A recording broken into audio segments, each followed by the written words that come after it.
Está no ar com Felipe Figueiredo e Matias Pinto, o Fronteiras Invisíveis do Futebol, o podcast que desvenda a geopolítica do planeta Bola.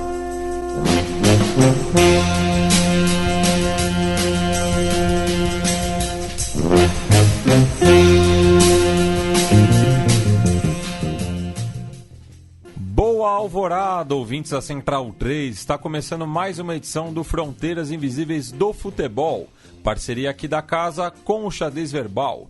E falando no site, canal de YouTube e podcast, eu chamo ele, Felipe Nobre Figueiredo, o homem por trás do tabuleiro. Olá, meu caro Matias, vão dizer que eu não sou mais seu amigo companheiro, porque você não disse isso, mas tudo bem, agora já foi, não vai regravar. Ué, falei? Não falou que meu amigo companheiro. Você falou apenas meu nome. Desculpa. Mas tudo bem. Chegando aqui mais um Fronteiras Invisíveis, como sempre, né? Programa de história. Hoje, o tema de hoje acaba sendo bastante interessante, né? Por conta de questões do uso da história, né? Para questões políticas, mas antes, né? Alguns recadinhos dos ouvintes no último programa. O Roger Henrique, ele disse que o melhor jogador de futebol de origem filipina é o mais jovem a jogar pela seleção austríaca, um dos melhores laterais esquerdos do mundo.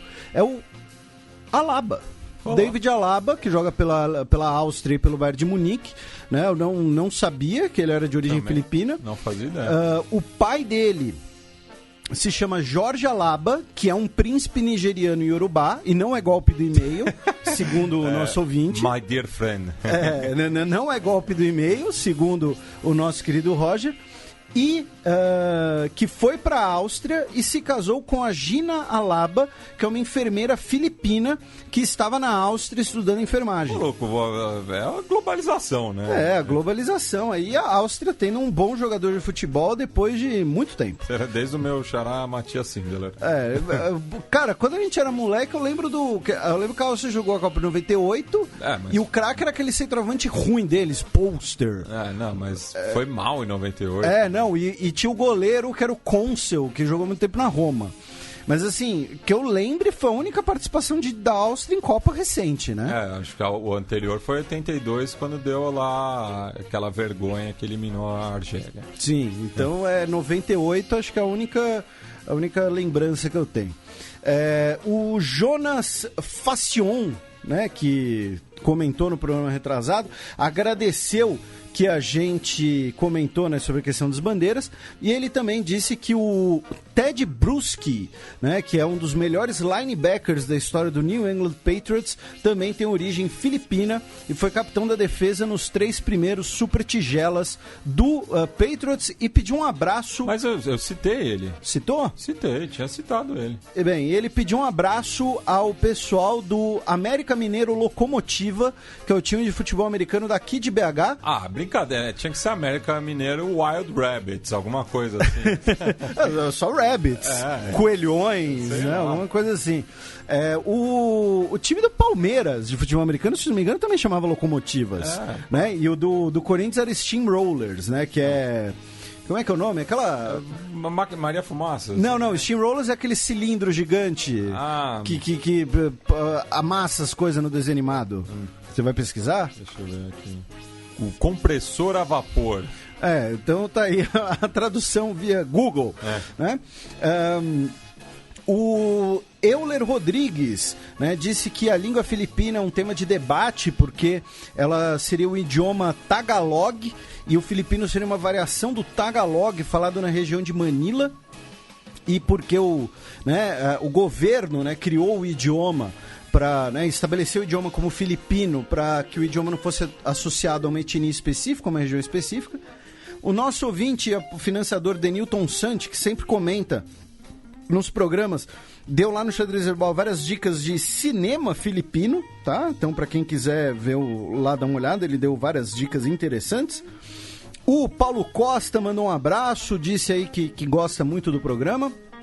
O Gabriel Pareja disse que no México, até hoje, existem grandes comunidades filipinas na costa pacífica, especialmente na região de Acapulco, e que uma pesquisa mostrou os marcadores genéticos de origem filipina e indonésia em diversas pessoas da região.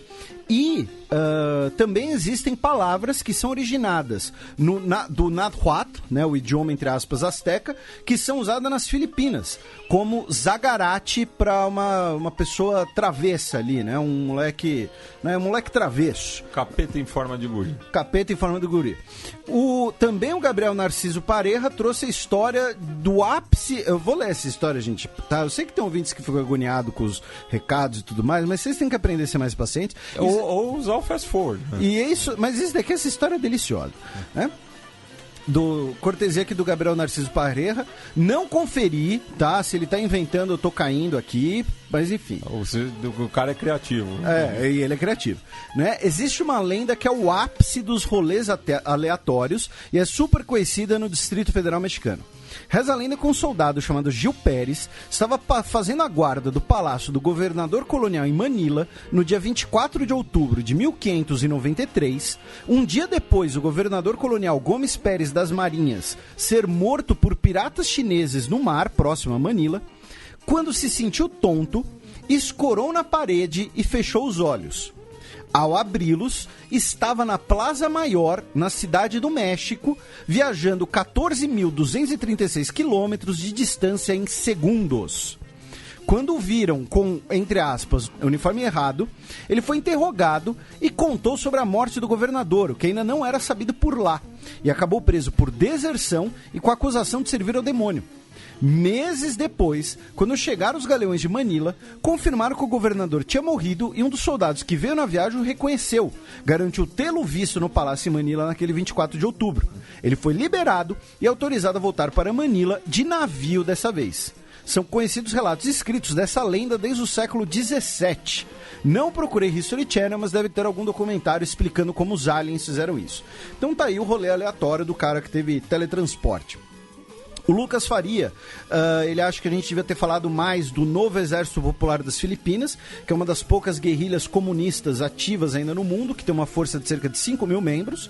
A gente mencionou por cima ali, em região ao sul, né? Mas, de fato, a gente não deu tanta atenção assim.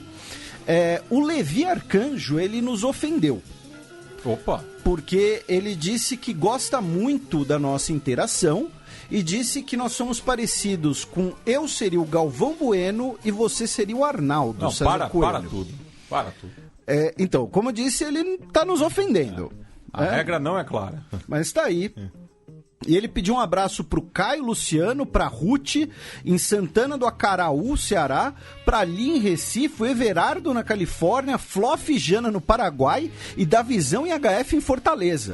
Tipo, assim, não sei do que se trata, tá? Mas é um... Também não quero saber porque posso responder judicialmente. É um rolê aqui completamente aleatório também. O Jorge disse que o Phil Young Husband, né, que é o maior goleador da seleção filipina, ele foi descoberta pelo Football Manager por um adolescente filipino. O adolescente viu que eles eram muito bons no jogo pro nível filipino, ligou para a federação, conseguiu falar com alguém que o levou a sério, entraram em contato com os irmãos Young Husband e os caras estão jogando aí pela seleção. E manda um abraço pro BFC Daugavpils da Letônia, por favor. Outro rolê aleatório. Eu amo os nossos ouvintes e as suas vidas. Pois é, eu não sei se é o clube que ele faz parte, se é o clube que ele torce, né? Às vezes ele joga lá, não sei, né? Às vezes pode ser um clube ali das divisões menores. Às vezes o nosso ouvinte pode ser um craque a ser descoberto também, né? O Marcos Vinícius Félix falou justamente que nas dicas culturais faltou citar o Um Capeta em Forma de Guri, porque é uma paródia do filme filipino The Impossible Kid. Né, que... Isso no Telaclass do Hermes Renato. Exatamente. O Thiago Souza disse que o Kirk Hammett é filho de Filipinas, ele que é guitarrista, né, do Metallica, e o Thiago Souza é de Taberaba, na Bahia. O Vitor Nobre, ele está sendo clubista, porque ele disse que é um amante da nobre arte, e disse que faltou falar mais do Manny Pacquiao, tá, que deve ser o filipino mais conhecido do mundo. Ele foi o primeiro campeão mundial em 8 categorias diferentes, tendo conquistado ao todo 11 títulos mundiais. É o segundo atleta mais bem pago do mundo. O primeiro é o Floyd Mayweather. Deve ser. Ele né, está iniciando carreira política e quer ser presidente das Filipinas, e ele deu uma dica de um documentário que tem lá naquele serviço de streaming, tá, sobre o Manny Pacquiao. Ele podia dar um nocaute no Duderte. eu vou dar um nocaute na corrupção. E o Rodrigo Brunner disse que gosta muito do programa, disse que gosta muito do som das torcidas, e ele diz que quando você falou: você acha que é só o motorista do Lapa Socorro que sofre? Ele estava no busão nessa linha. Meu Deus, isso é muita mística. Segundo ele. E finalmente, a Lívia Rosa, que comentou lá no Facebook, ela indicou o youtuber canadense-filipino Mickey Bustos, que faz paródia de músicas contando um pouco da cultura filipina. O Roger lembrou aqui também que 2 atores da série Good Place, que a minha esposa adora, eu não parei ainda para assistir, são o filipino-canadense Manny Jacinto, que interpreta o Jason Mendoza, e o filipino-americano Eugene Cordeiro, que faz o Pio Boy. O Danilo Franco lembrou aqui também da contribuição de filipinos para a indústria dos quadrinhos, já que desde a década de 70, com o Alfredo Alcala e o Ernie Chua, que trabalharam muito tempo no Conan, na Marvel, e também tem o Tony DeZuniga, um dos criadores de Jonah Rex, até chegar ao Wilcy Portácio, um dos desenhistas superstars da Marvel nos anos 90 e um dos fundadores da Image, e até na atualidade o Leinil Francis Yu, o Francis Manapu e o Jerome Opena, cujos trabalhos você tem alta probabilidade de achar na banca neste exato momento. O JP Miranda falou que esteve nas Filipinas ano passado e das 7.000 e poucas ilhas ele conheceu umas 15, todas maravilhosas e cada uma com a sua cultura particular. Ele imaginou que a gente falaria, né, sobre a relevância do basquete e do boxe no país. Ele relatou aqui numa ilhota com menos de 40 habitantes e sem infraestrutura nenhuma. Lá tinha uma cesta de basquete em altura oficial e bem cuidada. E também que o dono de um hostel deixou ele sozinho no local por 2 dias, porque resolveu viajar até Puerto Princesa para assistir uma luta do Manny Pacquiao. O Rafael Belém comentou aqui que, aproveitando que o Bangu está em evidência no Rio de Janeiro, devido à sua participação na reta final do Campeonato Estadual do Rio, ele gostaria de saber se a gente conhece o grande Yaya Banhoro, atacante do Alvirrubro da Zona Oeste, nascido em Burkina Faso, que já passou por clubes como Londrina, Santos e Ponte Preta. Lembrando que ele fez gol contra o Vasco, né, na semifinal agora, no último final de semana. E pelo regulamento do Campeonato Carioca, agora o Bangu enfrenta o Real Madrid e quem ganhar enfrenta o último colocado do Campeonato da Lituânia pelo título. Pois é. O Gabriel Fonseca aguarda ansiosamente o programa sobre algum país lusófono. Tem um tal de Brasil aí que a gente fez alguns estados, mas eu entendi o que ele quis dizer. Ele nos manda abraços aí, ele que é estudante de História pela Universidade Estadual de Minas Gerais, campus Divinópolis. E por fim, o Denis Machado Rossi lembrou que na série El Ministério del Tiempo, o 7º episódio da 2ª temporada é ambientado na Guerra de Independência das Filipinas e na história de não rendição daquela tropa dentro da igreja citada na minha dica cultural. Bem, Felipe, os ouvintes que receberam pelo feed já sabem qual é o tema, né? Quem entrou no site da Central 3 ou do Xadrez Verbal também já sabe qual que é o tema, mas o porquê que a gente está visitando esse país pela primeira vez. Esse país que não existe, né? Não, inclusive. esse país, assim, estamos visitando a Itália pela primeira vez, mas uma determinada região da Itália. Isso, porque é uma série de motivos, né, meu caro Matias? O primeiro de todos é porque a gente achou legal. Então, sempre tem essa.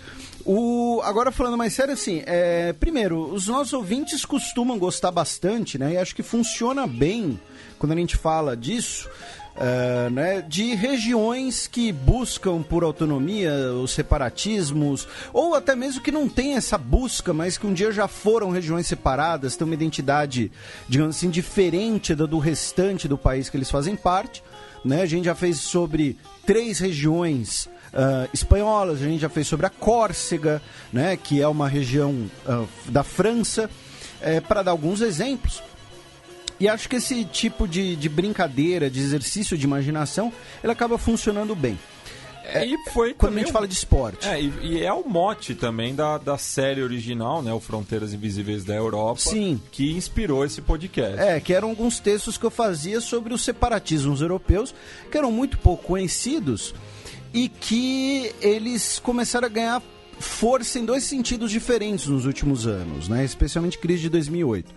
Você tem os nacionalismos, digamos assim, liberais, que é, por exemplo, o nacionalismo catalão e o nacionalismo escocês, que é a ideia do seguinte: olha, a gente vai continuar fazendo parte da União Europeia, vamos continuar usando a mesma moeda, então vamos fazer o seguinte, só deixa a gente aqui ter o nosso cantinho, a gente cuida da nossa vida, a gente vai continuar com fronteira aberta e tudo mais.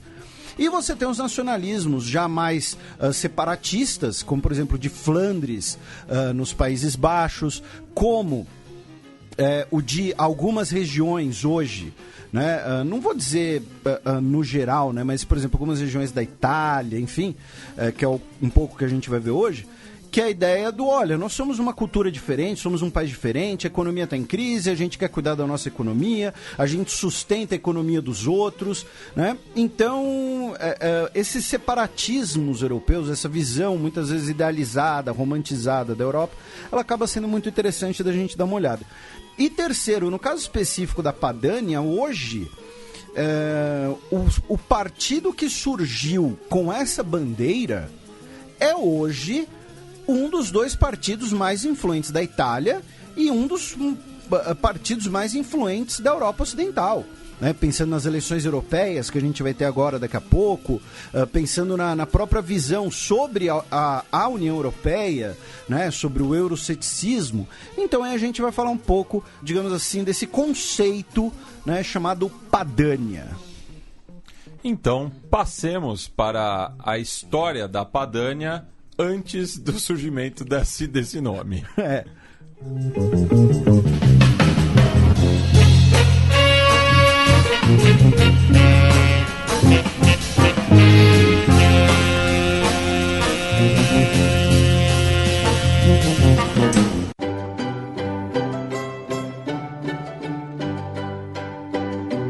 A história.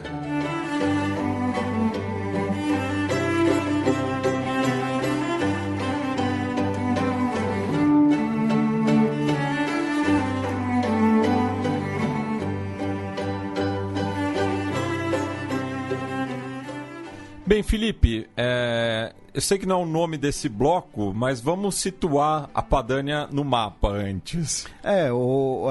A Padania, né, essa ideia, né, que surge especialmente com a fundação da Liga Nord, no início da década de 1990, que inicialmente, né, ela vai ter uma bandeira federalista, depois vai passar por uma bandeira separatista, um separatismo de razões econômicas, como a gente vai ver mais para frente. E a gente, né, precisa contextualizar aqui tanto a localização quanto o termo. A localização porque a gente está falando de uma criação completamente artificial. Então, assim, no programa, a gente vai se ater, especialmente nesse primeiro bloco, ao que é historicamente o Vale do Rio Pó, tá? Que é ali o norte da Itália, o norte da atual Itália, circunscrito pelos Alpes. E essa ideia de Padania, né, contemporânea, ela também reivindica outras 3 regiões italianas, que estão ao norte, porém não são tão norte assim, que são a Toscana, a Marcha e a Úmbria. Tá? As regiões que são do Vale do Rio Pó mesmo, tá? São Lombardia, o Vêneto, Emília-Romana, Piemonte, Ligúria, Friuli e Venezia Giulia, o Vale Aosta e a região de Trentino, que inclui parte do Tirol, porém, nesse nacionalismo padano, digamos assim, você não inclui o Tirol, porque seria uma região austríaca, né? Seria um outro povo. E Padania vem justamente do Rio Pó, tá? Lá, o latim para o nome do rio era Padus, né? Virou Pó depois, e aí Padano seria quem é do Padus, ou seja, quem é do Vale do Rio Pó. Então por isso que a gente vai falar dessa região, e claro, com uma visão bem resumida, porque, né, se a gente olhar aí nos últimos séculos, a gente teve uma infinidade de diferentes entidades de governo nessa região. Tá? Desde um governo só, até por várias cidades-estado e tudo mais. E aí entra a questão também da terminologia. Várias vezes a gente vai falar Itália, né? Inclusive o Matias falou na abertura, a primeira visita que a gente faz é a Itália. Porém, vamos lembrar que o nome Itália, como país, é um nome recente, tá? Então, quando a gente falar Itália, estará sendo anacrônico, porém, é para ser didático só isso, tá? Itália era o nome grego para pontinha da península, tá? O que seria ali o bico da bota, onde fica a atual Calábria, tá? Itália vem do oscano, que é um idioma primo do latim, que significa terra da vitela, tá? Vitela, o boi, a carne mesmo, tá? E vita, né? Vitela, vita, ita, Itália, terra da. Tanto que se vocês olharem várias tribos do sul da Itália, várias culturas do sul da Itália não romanas vão ter o touro, o boi como um grande símbolo. Vira sinônimo de toda a bota, né, apenas com Augusto, quando os romanos terminam de conquistar toda a bota. A designação... E apagam qualquer registro dos etruscos. Sim, dos etruscos, a gente vai ver outros povos aqui, mas é isso aí que você falou. Isso é curioso também, que a gente vai ver um pouco disso. Né? A gente pensar Itália, romanos, Império Roma, mas não, você tem italianos que repudiam Roma, digamos assim. Né? E a Padânia faz parte um pouco disso. Né? No século IV, o conceito de Itália ganha, entre aspas, as ilhas em volta, Sicília, Sardenha e a Córcega, que hoje é francesa, mas né, os corsos dizem que eles são corsos, os franceses dizem que eles são franceses, os italianos dizem que eles são italianos. Né? Depois... vira o nome do reino lombardo, mas vai entrar, a partir da Idade Média, em desuso como símbolo político e vai se tornar apenas uma expressão geográfica, Península da Itália. Tanto que tem uma famosa frase, né, do Metternich, o todo-poderoso ministro austríaco, durante o Congresso de Viena, em 1815, a Áustria, a maior interessada em não ver uma unificação italiana, né, diz, para desmerecer o assunto, né, que a Itália é apenas uma expressão geográfica, ou seja, não é um país, não é um povo, é apenas uma expressão geográfica, né? Mas os nacionalistas românticos vão resgatar o termo ali no final do século XVIII e vai fazer parte da unificação italiana, né? Falando agora, né, saindo dessa contextualização, falando antes dos romanos, essa região do Vale do Rio Pó é o local de algumas das mais antigas presenças humanas na Europa, como o sítio arqueológico de Monte Poggiolo, tá, com 2 Gs. Lembrando que para falar italiano é muito fácil, é só você fazer uma coxinha com a mão. Enquanto você fala. Você sabe como faz um italiano ficar quieto? Você amarra a mão dele. Essa é a algema aí. Ou então você fazer que nem nas novelas, tipo Terra Nossa, que é você colocar io. Né? Você substitui o eu por io e vira uma frase italiana. E todo o plural termina em i. Então assim, em vez de você falar eu tenho um celular, io tenho um celular. E se você tem vários celulares, você fala io tenho celulari. Isso, e aí vira o Edson Celulari, né? Que, segundo o esquete do Porta dos Fundos, batizou seu filho de Enzo, iniciando uma catástrofe, porque agora todas as pessoas vão se chamar Enzo. Né? Mas, então, ali é a região do Vale do Pó, é um dos locais de algumas das mais antigas presenças humanas na Europa, né, por terras férteis, relativamente abrigadas ali dos Alpes, né, de tragédias climáticas. E o primeiro povo, digamos assim, que nós temos uma classificação etnográfica da região, são os ligúrios, tá? Que seriam ali indo-europeus e são primo dos venetos e dos etruscos. Tá? Os etruscos que estavam ali na Toscana, fundam a cidade de Bolonha e depois começam a se expandir para o sul, inclusive dominando Roma. Né, os etruscos, que a gente não sabe muita coisa sobre eles, porque a gente não sabe o idioma deles. tá? Eles têm esse grande problema, tá? Que a gente tem alguns registros históricos deles, só que a gente não sabe o que eles querem dizer, tá? Não tem, digamos assim, uma pedra de Roseta para a gente desvendar o etrusco. E, mais ou menos, século V antes de Cristo, ou antes da Era Comum, se preferirem, nós temos a invasão dos gauleses, que eram povos celtas, tá? Então nós tínhamos ali tribos itálicas na região, nada a ver com a fonte, né? E a chegada dos celtas na região, que eram gauleses. Os gauleses vão conquistar a região norte da Itália e o movimento... Aí a gente, né, começa a fazer as relações com a atualidade. A Liga Nord, os movimentos padanos, vão buscar uma suposta diferenciação deles em relação aos romanos também por conta dos celtas, né? Eles vão buscar esse suposto orgulho dessas raízes supostamente célticas, tanto que a bandeira da Padânia, que vocês podem ver, por exemplo, na vitrine do programa, pelo menos uma parte dela, né? É uma bandeira branca com o Sol dos Alpes. Né? O que é o Sol dos Alpes? É uma rosa de 6 pétalas, que é um símbolo presente na arte celta por toda a Europa, um símbolo geométrico.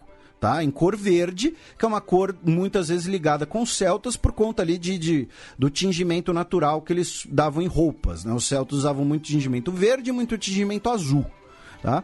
Mas isso é claro, uma visão completamente romantizada. Só que isso é interessante da gente falar um pouco disso, porque novamente a gente pensa a Itália, romanos. Só que o norte da Itália, ele não era romano, né? Ele era gaulês. Inclusive os gauleses que vão fundar, por exemplo, né, a tribo dos Taurini vão fundar a cidade de Turim e a tribo dos Boii vão fundar a cidade de Bonônia, que vai se tornar Bolonha. Tá? Então, assim, durante muito tempo, essa região ao norte era controlada pelos gauleses, celtas. Eles também fundam Milão, tá? Só não sei com que nome eles fundaram Milão, se tinha alguma tribo, né, por conta disso. E eles vão dominar desde os Alpes até o Adriático. Vai ser mais ou menos no ano 220 a.C. que a República Romana vai começar a conquista da região, do Vale do Rio Pó, que eles chamavam do quê? De Gália Cisalpina. Ou seja, a Gália desse lado dos Alpes. Né? Lembrando, cis desse lado, trans daquele lado. Né? Então você tem Transcaucásio, Ciscaucásio, Transjordânia, Cisjordânia. E no caso deles, a Gália Cisalpina desse lado são os gauleses desse lado dos Alpes. Começam a conquista da região, quando eles vão terminar mais ou menos ali anos 50, 60 a.C., né? Quando vão fundir a administração dessa região com a administração romana do restante da Itália, e vão, é claro, expandir, né, a sua cultura, vão, né, então mudando o nome das regiões, vão começar assentamentos, uma colonização romana do Vale do Rio Pó, construção de estradas, incentivo da agricultura e tudo mais, tanto que essa região vai, com o passar do tempo, se tornar a região mais próspera da Península Itálica por conta da fertilidade do Rio Pó. Tanto que, depois, com o declínio romano, nós temos a transferência de capital do Império Romano do Ocidente, né? E isso é outra coisa, né, que às vezes poucas pessoas sabem, ou estavam dormindo na aula, não tem problema. Que assim, quando o Império Romano do Ocidente cai, a capital já não era mais em Roma, né? Não foi Roma que caiu, né? Primeiro, em 286, a capital vai para Mediolanum, que vocês chamam de Milão, atualmente, por isso que tem o famoso Edito de Milão, que estabelece a tolerância ao cristianismo, porque era a capital do Império. E depois, em 402, a capital vai para Ravenna, né, que foi a última capital romana do Ocidente, até 476, quando Odoacro fala: ô Rômulo Augusto, você tem 13 anos, vai, sai daí. Tipo, eu que mando aqui, vai. E, justamente com as chamadas invasões bárbaras, né, que não foram invasões e nem bárbaras, né, nós temos essa região norte sendo um grande palco de batalhas, de presença, né, de chegada desses povos, ou tentativas aí sim de invasões militares, como dos hunos liderados pelo Átila, e os ostrogodos vão conquistar a região com Teodorico, né, o Grande, que vai depor o Odoacro, justamente, e finalmente, na década de 570, acontece um evento que é muito importante para essa região, para a identidade dessa região. Vejam só, olha só que interessante, tá, gente? Falamos lá dos celtas gauleses. Depois, colonização romana. E aí, em 570, um povo germânico conquista a região. E vocês já devem ter ouvido falar no nome desse povo, que são os lombardos. Por isso que você tem a Lombardia ali no norte da Itália, né? E lombardo vem do latino longobardi, que quer dizer barba longa. Tá? A visão do bárbaro barbudo, né? O viking barbudo, digamos assim, vem disso daqui. Tá? Lombardo vem de longobardo, que é barba longa. E eles estabelecem o que talvez seja, né, o reino dito bárbaro, um dos reinos germânicos mais prósperos da Europa Ocidental. Vai durar de 568 até 774, tá? Os lombardos vão iniciar um processo de assimilação e de fusão com as heranças latinas. Vão, inclusive, por exemplo, não mudar o nome das cidades, tá? Vai haver ali, como disse, uma assimilação, uma fusão de elementos lombardos, elementos latinos, até o momento em que, 774, né, um tal de Carlos Magno, rei franco, outro povo germânico, vai entrar na região, tomar Pávia, a capital, e depor o rei lombardo e anexar o reino lombardo ao Império Carolíngio com o nome de Reino da Itália. Então vejam, você tem influências celtas, depois influências romanas, agora influências germânicas. O norte da Itália, até pela sua localização, ele acaba sendo, digamos assim, uma encruzilhada, né, de influências, de civilizações, de presenças. E um símbolo importante disso daqui é a coroa de ferro da Lombardia. Né? Ela é uma das mais antigas insígnias reais da Europa Ocidental, da cristandade no geral. Né? Ela, apesar do nome, né, ela é feita de ouro, prata e joias. O nome coroa de ferro vem do fato de que, né, a tradição diz que ela é unida ali, um pino central ali, um sargento, alguma coisa assim, que teria sido feito, né, a partir de um dos pregos da cruz. Da cruz de Jesus. Isso, mas é que, né? É que nem o Santo Sudário, né, gente? Sim. Né? Tem que crer muito pra... E assim, e no caso de lascas da cruz, de pregos da cruz, assim, dava pra né, fazer acho que umas 20 crucificações no total com todas as relíquias, né? Inclusive, de fato, né, exames mais contemporâneos já mostraram que é um elemento muito mais recente, né? É um elemento justamente da época dos lombardos, né? A idade do... Mas, de qualquer jeito, a coroa de ferro da Lombardia, que hoje fica na Catedral de Monza, perto de Milão, né?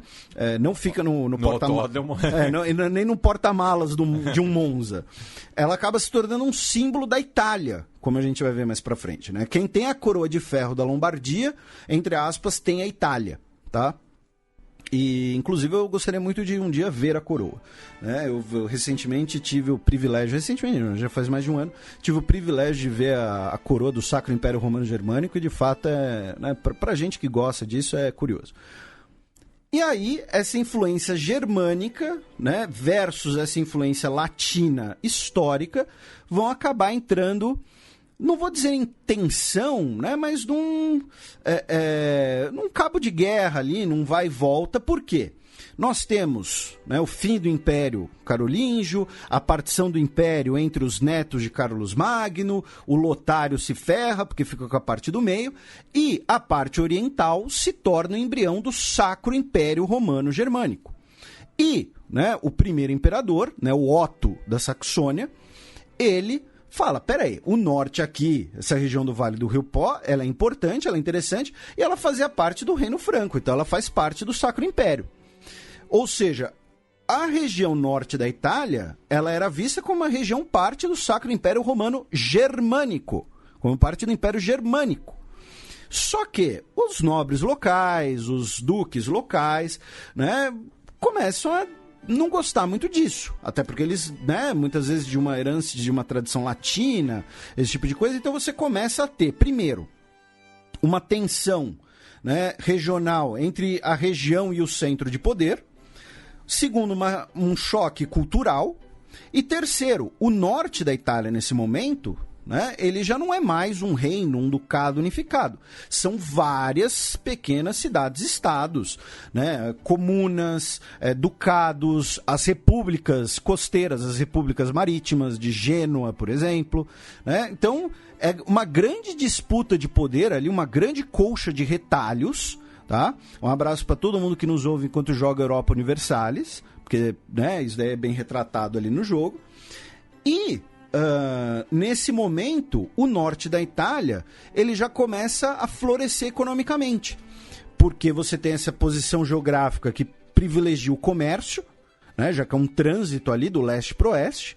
Segundo, você tem uma região muito fértil, então ali você tem muito retorno de plantação, você tem, você consegue exportar isso, vender isso. Então, é uma região que já começa a ficar economicamente fértil. Nós temos a primeira universidade moderna da Europa fundada nesse período e nessa região, a Universidade de Bolonha. E as cidades-estados da região começam a não querer, né, ter que, digamos assim, cumprir as suas obrigações feudais com os imperadores alemães por todos esses motivos que a gente citou anteriormente. Então, as cidades locais criam as ligas lombardas, né? Nós tivemos várias ligas lombardas, que vão, inclusive, lutar e derrotar os imperadores germânicos, especialmente o Frederico. Tá? O Frederico, né, o Frederico Barba-Ruiva. Né, que depois inspira o nome da operação militar alemã contra a Rússia e tal. Barbarossa. O Frederico Barba-Ruiva, ele é derrotado ali. Ele é derrotado na Batalha de Legano. E aí entra uma questão interessante. Se vocês olharem o símbolo da Liga Nord, tem um cavaleiro italiano, um guerreiro italiano, né? Que seria um dos líderes, né, dos guelfos, né? Você tinha os guelfos e os gibelinos, né? Uma coisa que a gente vê de leve na escola. E o nome dele era Alberto di Giussano. E que ele teria sido o líder, né, da Liga Lombarda, né, o líder, o condottiero, na Batalha de Lelano contra o Frederico Barba-Ruiva. A questão é que esse cara nunca existiu. Ele é um mito, ele é uma lenda. Criaram lá um herói, aí em 1900 fizeram a estátua desse herói, e o mesmo desenho da estátua está no símbolo da Liga Nord. Mas qual é esse romantismo, então, né? A ideia da luta contra uma autoridade central. Né? Então, olha, nós os lombardos, né, os padanos, melhor dizendo, lutamos contra o Sacro Império, agora não queremos o domínio de Roma, também não queremos o domínio de Bruxelas, né, representado pela União Europeia. Mas, repito, esse personagem é um mito, tá? Foi fabricado no século XIV, e quem liderou mesmo as tropas da Liga Lombarda foi um cara chamado Guido Delandriano, tá? O nome dele era Guido, e, né, então daí para fazer várias piadinhas, vários trocadilhos ruins com o nome dele, mas eu não vou fazer nenhum. As ligas acabam se esfacelando, porque você começa a ter, né, as disputas internas ali entre as cidades-estado italianas, entre as repúblicas italianas, como, por exemplo, as famílias de Verona, as famílias de Milão e tudo mais. E daí já vai acompanhar o ciclo das grandes navegações também. Isso, né? Aqui a gente já está no século XV, bem lembrado por você. Né? E justamente no século XV que nós temos ali um acordo, né, a Paz de Lodi, né, em 1454, em que o norte da Itália acaba sendo ali fatiado entre as principais entidades, né, como o Ducado de Savoia, de Milão, de Mantua, Ferrara, República de Gênua, República de Veneza, República de Siena, né, República de Siena, que tem uma das aulas mais interessantes que eu assisti na nossa graduação foi sobre a República de Siena com o querido professor Zeron, que não dá mais moderna, né? Ele agora passou para Colônia. Achei que você ia falar do Modesto Florenzano. Então. Não, eu não tive aula com o Modesto. Eu tive, muito bom também. Não tive aula com o Modesto. O Modesto é o nome dele, tá, gente? Modesto Florenzano. Não é que a gente tá, sei lá, ironizando uma humildade dele, alguma coisa assim. Na Renascença, né, o norte da Itália volta a ser, né, essa questão do grande centro econômico, um grande centro comercial e, consequentemente, um grande centro cultural. E como exemplo disso é que os banqueiros, né, do norte da Itália, eles se denominavam lombardos, né? Lombardo nessa época, na época que a gente chama de Renascença, acaba se tornando um termo, não vou dizer sinônimo, né? Mas análogo a banqueiro. Do tipo, não, vou ali falar com o lombardo e financiar aqui essa compra aqui que eu vou fazer, né? Nós temos... Claro, né, nesse período aqui, já entrando na Idade Moderna, o norte da Itália sendo palco das guerras entre os Habsburgo austríacos, entre os espanhóis, que depois vão ser parte dos domínios Habsburgo, e os franceses, né, o norte da Itália vai ser ali um grande campo de batalha pelo final do século XV até início do século XVII, especialmente.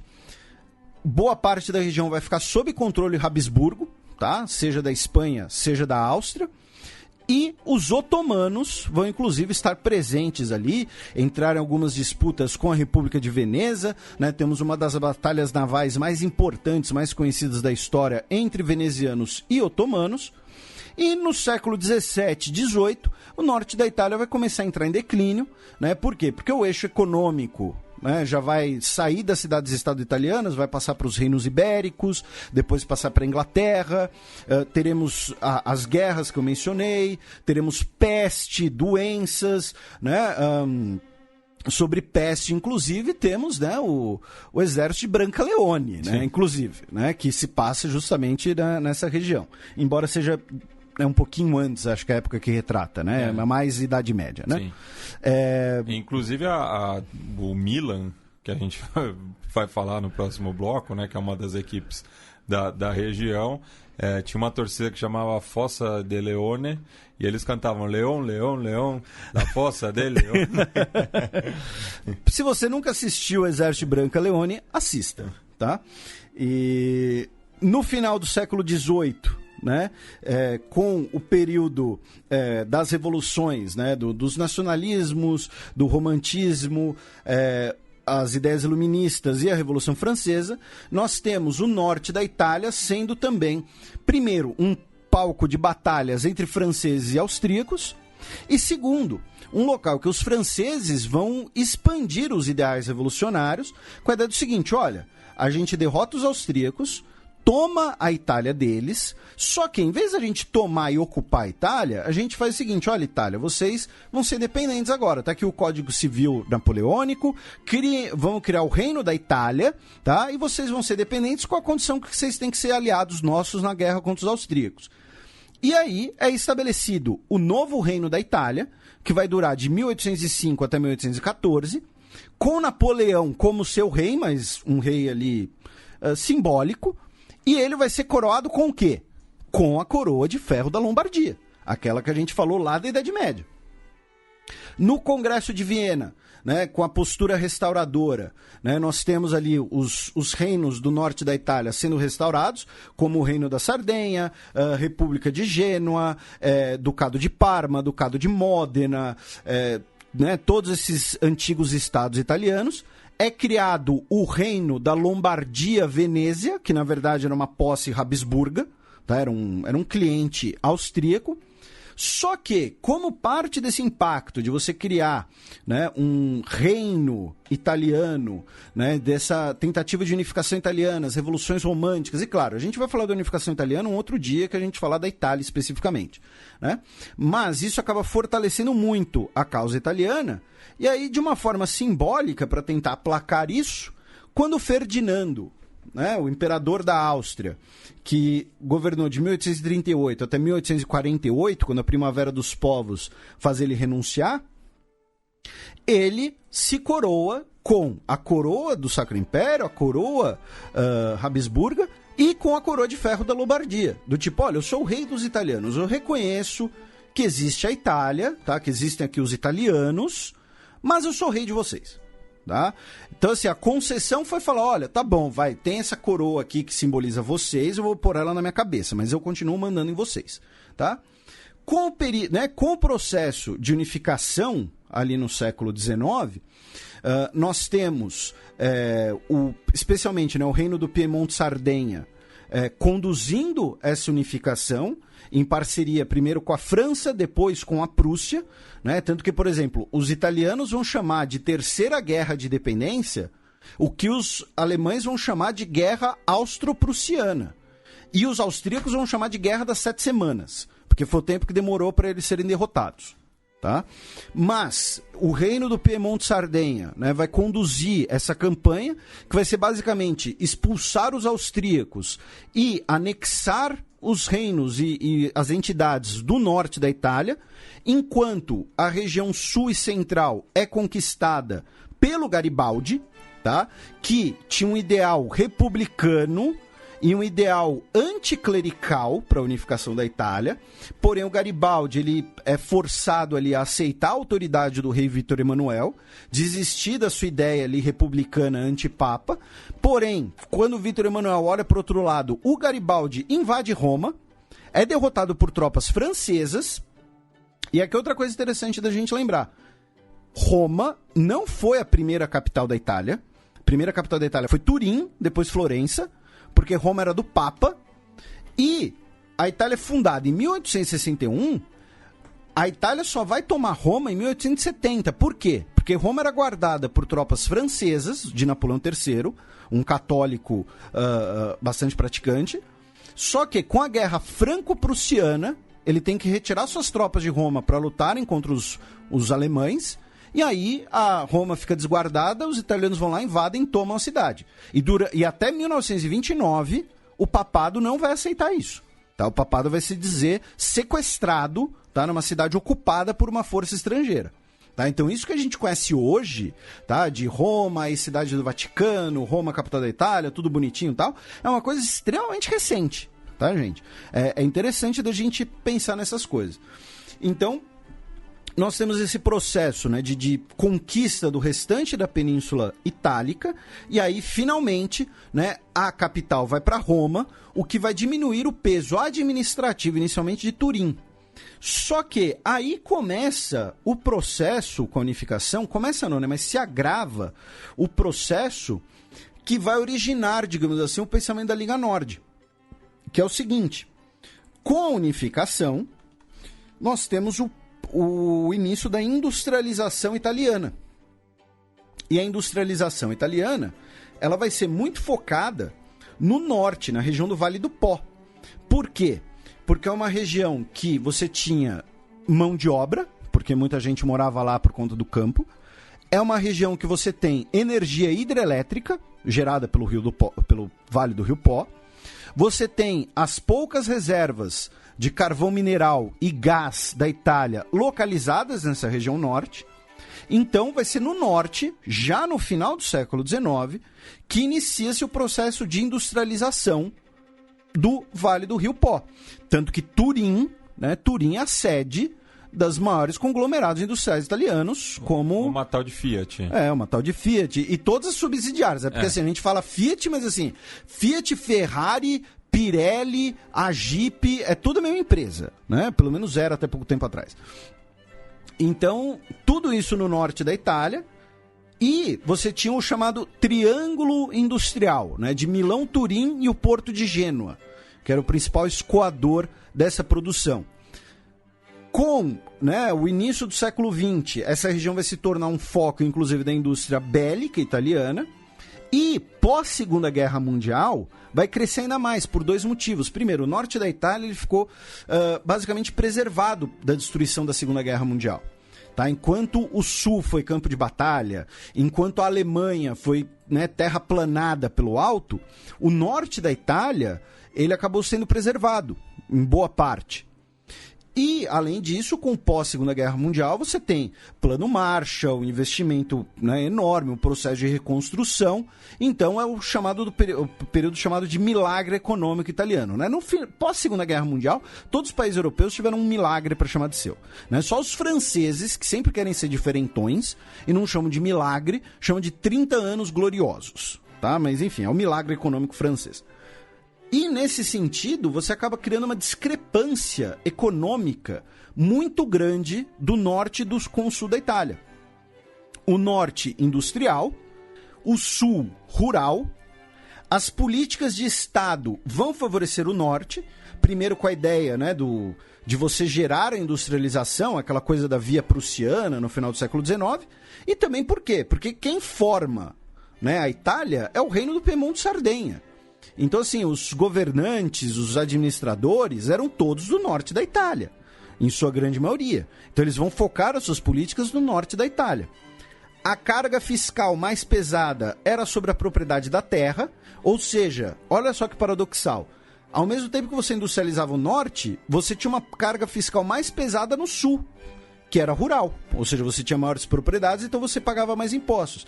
Então você tinha um verdadeiro deslocamento da riqueza dentro da Península Italiana com o norte, com o sul, pagando impostos e produção, né, produção de alimentos, para o norte se industrializar. Até um ponto em que o sul não conseguia se manter. Tá? É um processo de industrialização nativo, digamos assim. Por isso que nós temos um grande processo de imigração no sul da Itália, tá? Porque você tinha ali um subdesenvolvimento econômico, você tinha pesados impostos, você tinha uma discriminação interna, inclusive, que a gente já vai falar disso, e também a ascensão, né, quando a gente pensa no sul da Itália, a gente pensa naquele estereótipo das máfias, né? Máfia calabresa, máfia siciliana, máfia napolitana, né? Parece cardápio de pizzaria, mas não é. Por quê? Porque essa ideia olha, o Estado é o cara lá do norte, entendeu? É o cara rico, quer te ferrar, a máfia são os locais que vão te proteger, entendeu? A máfia é o grupo formado pela gente aqui. Vai proteger da gente mesmo. Também, né? Então você tem esse processo de migração muito grande e esse processo do surgimento, do crescimento das máfias. Por isso que é uma coisa importante que a gente sempre bate nessa tecla, especialmente aqui em São Paulo. E assim, e máfia é um nome próprio desse tipo de organização na Sicília, porque cada região da Itália tem o seu próprio nome também. Sim. É que no resto do mundo... virou essa convenção. Sim, virou sinônimo. De organização criminosa italiana é máfia, mas máfia é específica da Sicília. Isso, aí você tem a Camorra, né, em Nápoles, a da Calábria, aquela bem pronunciável. Meio impronunciável. E assim, uma uma tecla que a gente sempre bate, especialmente aqui em São Paulo, é que existe muitas vezes uma questão, e é claro, vai de questões particulares, de questões psicológicas, inclusive, né, da gente aprender, da gente absorver a memória dos nossos antepassados e como a gente absorve isso, mas muitas vezes você vê aquela coisa, eu sou descendente de italianos, num pensamento meio descendente de uma nobreza, né? De uma estirpe de alta classe, alguma coisa assim. Mas assim, 99% dos italianos que vieram para o Brasil, gente, foram italianos ou do sul da Itália, que sofreram preconceito, desemprego e saíram de lá escorraçados, ou italianos do Friuli, que é o nordeste da Itália, que era o grande palco de campo de batalha entre os italianos e os austríacos, e era uma região, então, que você tinha alistamento forçado, você tinha ocupação por tropas inimigas, você tinha fome, tá? Então, assim, 99% dos italianos, dos ítalo-brasileiros, vêm ou do sul ou do Friuli. Inclusive, no Brasil, tem uma grande comunidade de pessoas que tem um problema jurídico, digamos assim, que são descendentes italianos, mas que nasceram no Império Austro-Húngaro. Né? Então, por exemplo, não consegue tirar a nacionalidade italiana, o passaporte italiano, porque não consegue comprovar a ascendência, porque era, na verdade, austro-húngaro. Né? Então você não é italiano, você é austríaco. Mas você vai na Áustria e os caras vão falar, não, você não é austríaco, você é italiano, se vira. Né? Daí você vira um apátrida. Aí você vai pra Croácia, alguma coisa assim. Então, é um fenômeno bastante interessante da gente olhar, mas que tem origem nesse processo de unificação e de industrialização italiana. E para tentar explicar um pouco as peculiaridades dessa região, ou não, passemos para o próximo bloco.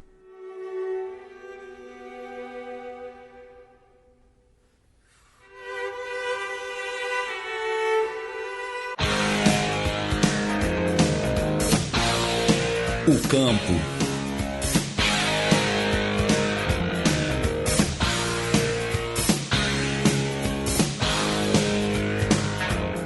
Bem, Felipe, até hoje o futebol na Itália tem uma nomenclatura diferente. O futebol na Itália chama calcio, né? E ele tem origem, aí talvez seja o caso de a gente falar melhor outro programa, porque não faz parte da Padania, né, historicamente, que embora, né, a Liga Norte reivindique esses territórios, mas ali a gente tem inclusive o Calcio Fiorentino, né, na Florença, que fica em Florença, que fica na Toscana. Que era um jogo medieval, né? Sim, e que aparentemente sai muita porrada. Sim. Inclusive, ele era meio confuso. Era uma disputa clânica, assim, então tinha uma bola, tava ali a bola. Em algum momento. Mas assim, o lance era dar porrada, né? E o Maquiavel jogava. É isso que eu sei do Calcio Fiorentino, antes de ter que pesquisar para um programa que a gente fizer falando dele. Mas, curiosamente ou não, né, o berço do futebol italiano é justamente no norte, né, por conta desse período, né, da industrialização. E aí você tem uma disputa regional, né? Qual é o local que é o berço do futebol italiano? A cidade de Gênua diz que o futebol nasceu ali, com a fundação do Genoa Cricket and Football Club, que foi fundado por ingleses na cidade, um porto, né? Ou seja, marinheiros, né? E 1893. E aí, 3 anos depois, o Genoa teve um treinador inglês, inclusive, né, que formalizou ali as regras do futebol e tal, que foi o James Richardson Spensley, né? Agora, o pessoal, né, inclusive, assim, quando eu falo Genoa Cricket Football Club, é o Genoa, tá? Que existe hoje, tá, gente? Que joga a primeira divisão e tudo mais. Agora, o pessoal de Turim diz que o futebol nasceu ali. Um cara chamado Eduardo Bosio, tá? Que era um italiano que trabalhava numa indústria têxtil britânica. Ele foi para a Inglaterra, sei lá, a negócios, tá? A business, e voltou, tá? Trazendo as regras do futebol, trazendo ali as regras do jogo, né? E fundou em 1887, ou seja, antes do Genoa, o Torino Football e Cricket Club, que depois se tornou um Internazionale Torino e não tem ligação com o Torino atual, tá? Então, e assim, nem com a Internazionale de Milão, que se aproveitou do nome. Mas assim, você tem essa disputa, né, entre as regiões ali de quem realmente começou a jogar bola primeiro. De qualquer jeito, o futebol nasce no norte da Itália e a Federação Italiana, né, a Federação Italiana de Gioco del Calcio, né, a FIGC, ela surge com os 4 clubes do norte da Itália: o Genoa, o Torinese, o Ginnastica Torino e o Internazionale Torino. A primeira competição, o primeiro torneio, foi realizado no dia 8 de maio de 1898, no velódromo Umberto I, em Turim, e o Genoa saiu vencedor. Então, assim, o norte da Itália é o berço né, do futebol italiano. E, assim, você pode até pegar, né, a lista dos campeões italianos. A primeira equipe de fora do norte a ser campeã é a Roma na temporada 1941-42, já durante a Segunda Guerra Mundial. Sim. Sendo que o campeonato assim, italiano, que justamente era bem centrado localizado, no norte, disputado desde 1898, tendo o Genoa como o primeiro campeão.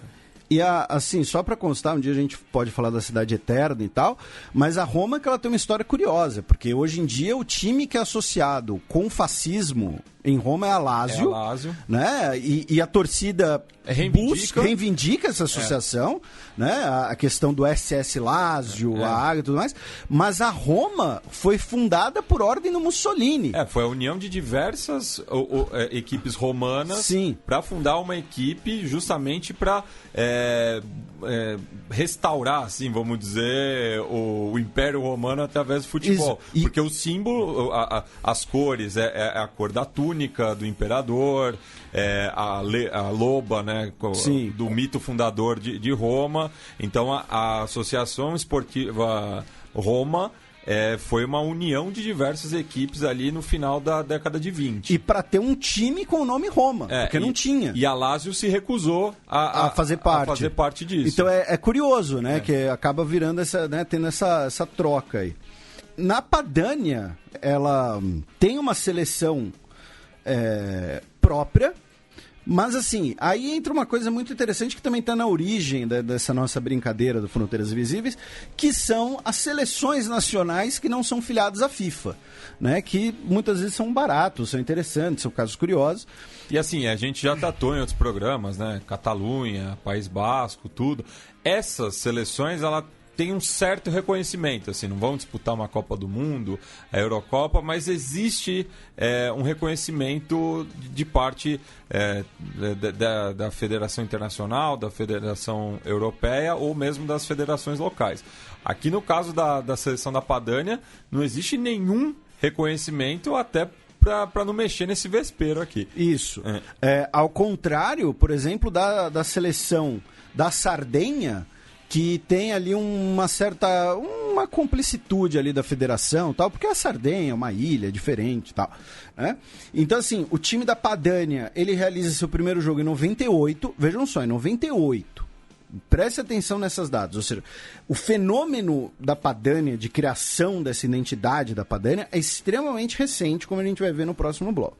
Mas realiza seu primeiro jogo em 98, contra uma seleção ali do sul da Itália também, um combinado ali. Em 2003, a Padania se torna membro da Nouvelle Federation Board, a NFB, que era uma federação de times que representavam nações, territórios, estados não reconhecidos, minorias, povos sem estado, né, e que não tinham filiação à FIFA. No caso, além da Padania, tinham outros 2 times italianos na NFB, a Sardenha e as 2 Sicílias, e ela foi encerrada, em parte, porque ela começou a aceitar times protesto. E os times, digamos assim, de causas mais sérias, entre aspas, começaram a ver isso com maus olhos, né? Então ela começou a aceitar assim, o time dos desempregados, entendeu? Os caras olharam e falaram, não, peraí, isso aí já avacalhar, né? Enfim.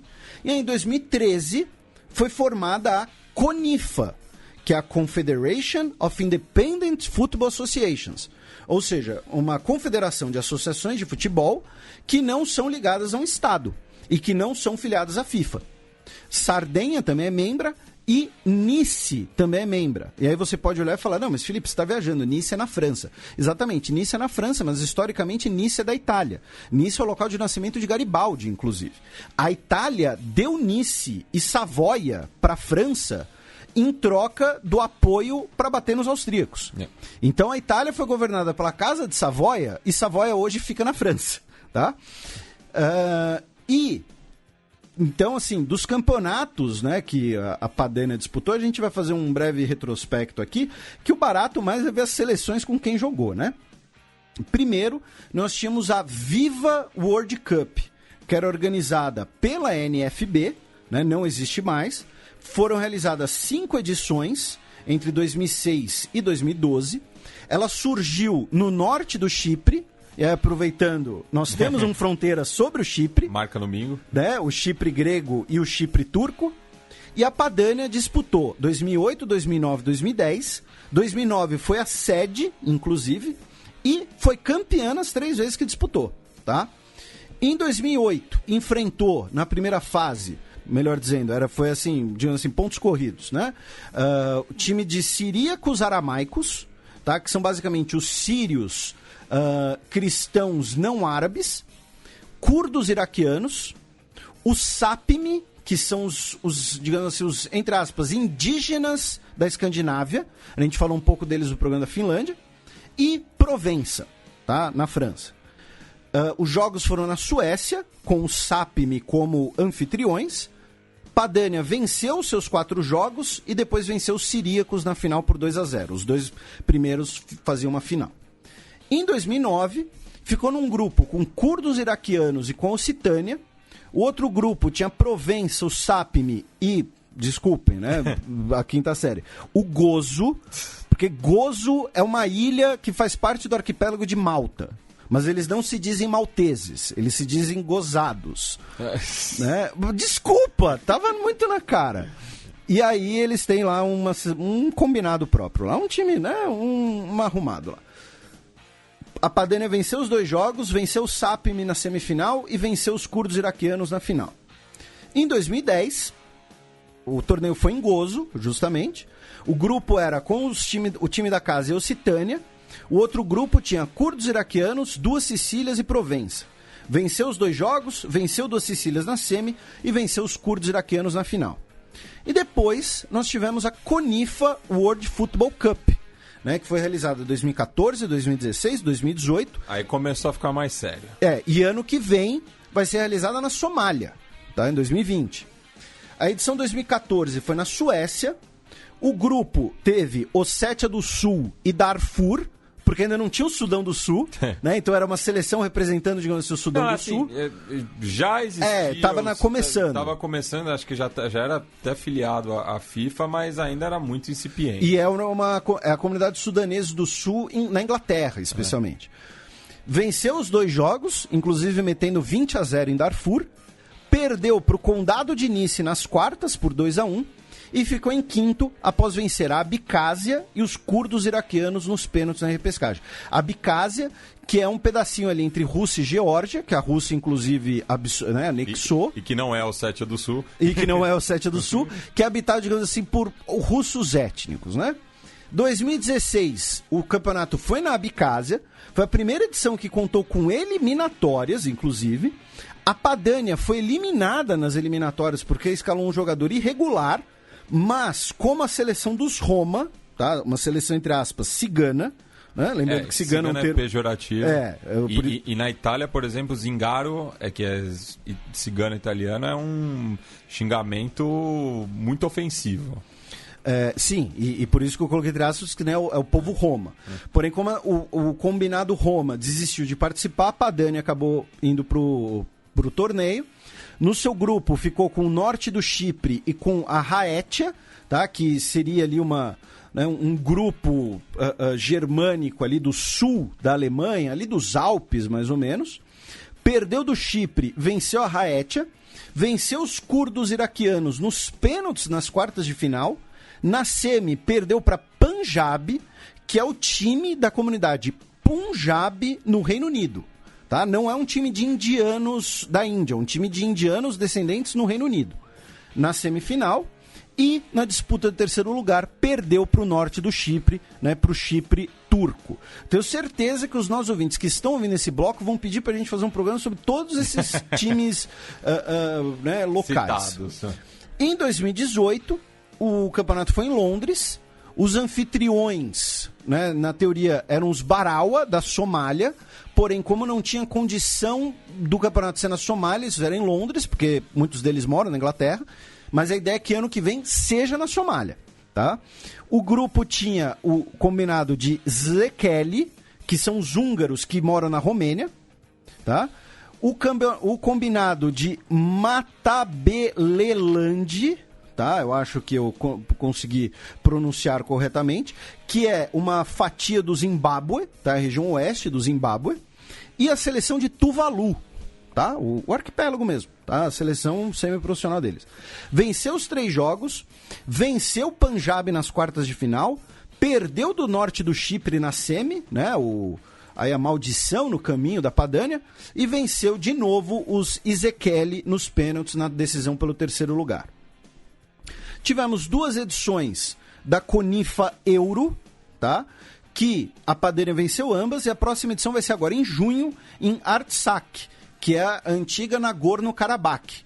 Ou seja, é só lugar legal que são jogos. É tudo de boa. Assim. Só, assim, a ideia é para ser em regiões com separatismo, então beleza, vamos para a linha de frente. A ideia é essa mesmo. Na Euro 2015, que foi em Debrecen, na Hungria, o grupo tinha o Zelan-Vanin, que são os da ilha de Man, né, que é posse britânica. A seleção Roma venceu os 2 jogos. Aí na semifinal venceu o combinado de Felvidek, que são os húngaros que vivem na Eslováquia. Tudo culpa do maldito Império Habsburgo.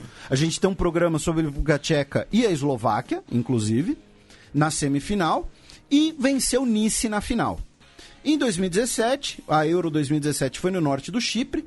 O grupo tinha o Zelan-Vanin, Velvidek, Zekeli empatou com o Ezequiel e venceu os outros 2 jogos, venceu a Abkhazia na semi nos pênaltis e venceu o norte do Chipre nos pênaltis na final. Então a Padania é a potência aí. A Padania é uma potência do futebol dos países que não são país, né?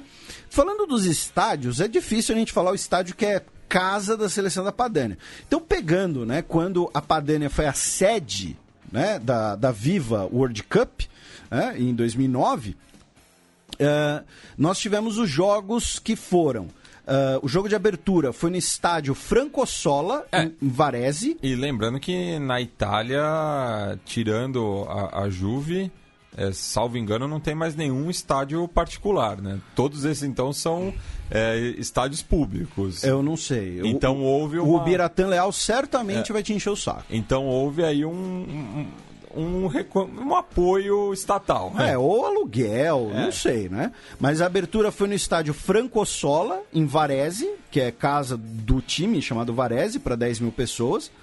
Tivemos depois os jogos no estádio Mário Rigamonti, que é a casa do Brescia, né, que vira e mexe está na primeira divisão. Clube que revelou o Andrea Pirlo profissionalmente, né? Ele que é natural de Brescia. E que no final da carreira o Guardiola jogou também lá. E ele já disse que um dia vai treinar o Brescia de graça. Né? Eu quero ver. Não sei, né? Mas ele já disse que um dia ele vai treinar o Brescia de voluntário, porque ele tem muito carinho pela cidade e tudo mais. E os estádios são públicos mesmo, mas na Itália tem um nome muito legal para estádio público, que é Stadio Comunale. Ah, sim. E outros jogos foram no estádio Silvio Piola, para 7 mil pessoas, que é a casa do Novara. E a final... Aí um abraço pro nosso Biratã, novamente, né? Foi no estádio Marcantônio Bendegodi, para 44 mil pessoas, não sei qual era o público, mas que é o estádio de Verona, que é o estádio tanto do Hellas Verona quanto do Chievo Verona. Mas o maior time de Verona é o Vitlius. Aí falando de clubes, né? É complicado, fica um pouco paradoxal.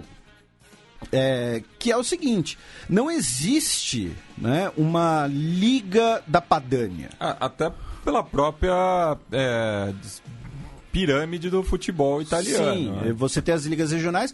Então, assim, a associação organiza um campeonato, né, que é um festival, tá, um campeonato muito mais simbólico, mas você tem, assim, a região que corresponde ao Vale do Rio Pó, como o Matias já falou anteriormente, é local de alguns dos clubes mais tradicionais e poderosos do futebol italiano, né? Os 2 de Milão, os 2 de Turim, por exemplo, dentre vários outros. O Genoa, primeiro campeão italiano da história. A Sampdoria, que é rival local. A Sampdoria. Então, assim, não tem uma liga da Padania, mas, assim, quando a gente pensa no Vale do Rio Pó... O Bolonha foi uma potência também, ganhou vários títulos durante o período do fascismo. Diziam até que o próprio Dutti era...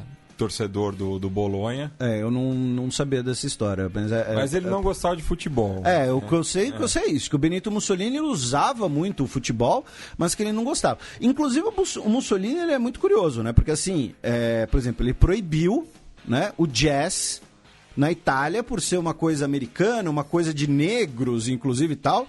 Só que o cara tinha uma coleção enorme de disco de jazz que ele ouvia lá em segredo. Não, e a gente falou no programa passado da neta dele, no Xadrez Verbal, e ela era filha de um jazzista italiano que era o filho do Mussolini. Então, né? Então assim, não, porque o jazz isso, porque o jazz aquilo, mas ali, né, por baixo dos panos, né, e tudo mais, acabava tendo, né, então... Então, assim, os principais clubes, né, se a gente pensar ali na Itália, estão no norte. Tirando os 2 de Roma, Nápoles, Fiorentina, né, o Cagliari, que foi campeão uma vez com o Riva. Acho que não tem mais nenhum time que foi campeão italiano que não seja do norte, pelo menos de cabeça. Você citou o Nápoles. Citei. O Verona foi campeão uma vez, mas o Verona é justamente do norte. Na temporada 84-85. Então, assim... Os principais clubes da Itália são do norte, né, da região, digamos assim, da Padania do Vale do Rio Pó.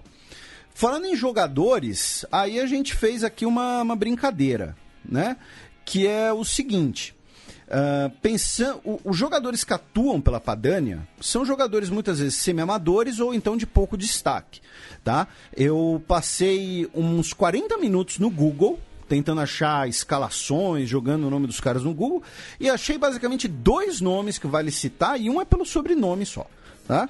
Talvez o principal jogador, o jogador com a melhor carreira que jogou pela Padania, tenha sido o Luca Ferri, tá? Foi um zagueiro revelado pela Roma. Ele depois foi campeão da Série C pelo Palermo, disputou a B pelo Palermo e depois rodou em times menores. E o Enoch Balotelli, que atualmente joga pelo Siliverghi di Mazzano, que é da 4ª divisão italiana, que é o irmão do Balotelli, né? O Balotelli... O Mario. O Mario. Super Mario. O que é bom de bola e ruim de cabeça. Né? Se fosse bom de cabeça, era um dos melhores jogadores do mundo, eu acho. Porque ele realmente é muito bom jogador. Ele é muito forte, inclusive. Mas tá? O Enoch não chegou a jogar pela seleção da Padania. Jogou. Jogou? Por isso que eu coloquei aqui. Jogou. E o Mario Balotelli, eu lembro, acho que foi na Euro 2012. Ele venceu uma dividida contra 2 caras ao mesmo tempo. Entendeu? Então, assim, muito forte. O Mario Balotelli, ele é meio que tipo um Adriano Imperador, assim, aquele centroavante que é bom de bola e muito forte também. Não é só aquele grandalhão só no corpo. Como a maioria dos centroavantes italianos. E nem aquele cara que é bom de bola, mas né, feito de cristal. Né? E aí temos vários exemplos, não vamos mandar um abraço para ninguém, mas a gente, né, talvez o Caio Ribeiro nos ouça. Mas eu não vou citar nomes. Caio Ribeiro, que jogou na Inter de Milão e no Napoli. E aí, falando dos jogadores que foram campeões, né, pela Itália, né, na Euro 68 e nas duas últimas Copas do Mundo, porque assim, as 2 primeiras Copas do Mundo a gente não tem muita referência dos jogadores, né, e era o futebol basicamente todo no norte, então a gente acabou descontando, né, as Copas ali da década de 1930. Em 1968, nascidos ali na região do Friuli, Venezia Giulia, nós temos o Dino Zoff. O DT é o que? Treinador que você colocou aqui? Isso. Está muito... o Ferruccio Valcaredi e o Tarcísio Burnitti.